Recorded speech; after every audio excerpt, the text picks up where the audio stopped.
Habituellement, Jamie Beth Cohen privilégiait les moments où les enfants étaient à l'école ou au sport pour avoir des rapports sexuels avec son mari. Seulement, elle a vite réalisé que cela deviendrait impossible lorsque le confinement a été mis en place. Incapable de quitter la maison, le couple s'est retrouvé confronté à une nouvelle dynamique où il fallait désormais se cacher ou mentir pour filer sous la couette. Une situation qu'ils ont décidé de résoudre en adoptant une approche transparente avec leurs enfants. Toute la famille s'est retrouvée sous le même toit dans une tribune parue sur le Huffington Post. Jamie raconte les changements auxquels elle a été confrontée depuis la pandémie. Je les aime, mais c'est bien plus de moments en famille que ce dont j'ai l'habitude. Les enfants avaient des entraînements de foot, des cours particuliers, des leçons de piano et des séances de jeu avec leurs camarades, explique-t-elle.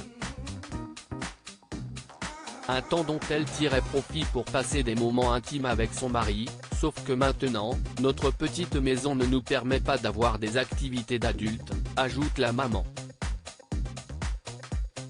En effet, elle révèle qu'elle a toujours eu du mal à faire l'amour lorsque les enfants se trouvaient sous le même toit. Ces 11 dernières années, mon mari a été compréhensif mais un peu frustré par ma réticence à faire l'amour lorsque les enfants sont à la maison. Je ne pouvais expliquer pourquoi j'avais tellement peur qu'ils entrent pendant un rapport ou qu'ils nous interrompent d'une autre manière, en toquant à la porte ou en nous appelant, explique-t-elle. Nous avons décidé de leur dire quand nous faisons l'amour face à ce dilemme. Jamie et son époux ont préféré se montrer francs et transparents. Quelques mois après le début du confinement, des mois durant lesquels j'ai eu l'impression que faire l'amour avec mon mari consistait à me cacher, j'ai décidé de dire aux enfants les moments exacts où nous avions des rapports sexuels, écrit-elle. Pour ne plus avoir à mentir ou à se sentir mal à l'aise, elle leur a dit, si je ferme la porte et que j'allume le ventilateur dans le couloir, laissez-nous seuls s'il vous plaît. Nous faisons l'amour. Et la réaction des enfants aurait été plutôt coopérante puisque ces derniers auraient respecté le souhait de leurs parents et se seraient même amusés de la situation. Si on veut regarder une série tout nu après avoir fait l'amour, on peut. Pour la femme qui avait continuellement peur d'être interrompue par ses enfants, il est désormais plus simple de partager des moments de qualité à deux. Si on veut voir une série nue après avoir fait l'amour, on le fait. Si on veut parler pendant 1 heure avant d'enlever nos vêtements, on le fait. Le temps qu'on passe ensemble est maintenant plus axé sur la complicité et quel couple n'a pas besoin de ça ? Demande Jamie.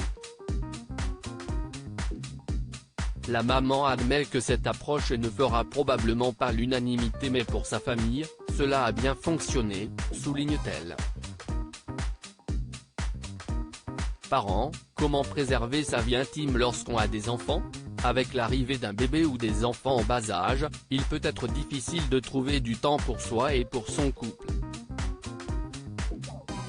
Lorsque cela se produit, il est important de consacrer du temps et de l'espace pour se retrouver en tant qu'amant.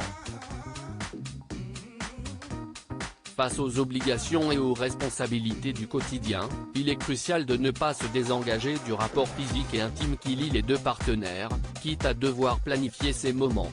En effet, l'amour s'entretient et se cultive, et cela nécessite de l'organisation lorsque les enfants sont de la partie. Par ailleurs, la sexualité en soi n'est pas le seul gage d'une vie de couple harmonieuse et épanouie. Tendresse, baisers, mots doux et caresses sont autant de moyens de raviver la flamme pour s'épanouir sans culpabiliser. Il peut également s'avérer salutaire de définir un espace intime propre aux parents lorsque l'enfant est en mesure de comprendre cette limite. La chambre parentale notamment représente le territoire idéal pour préserver son intimité, explique Caroline Leroux, sexologue et psychologue clinicienne.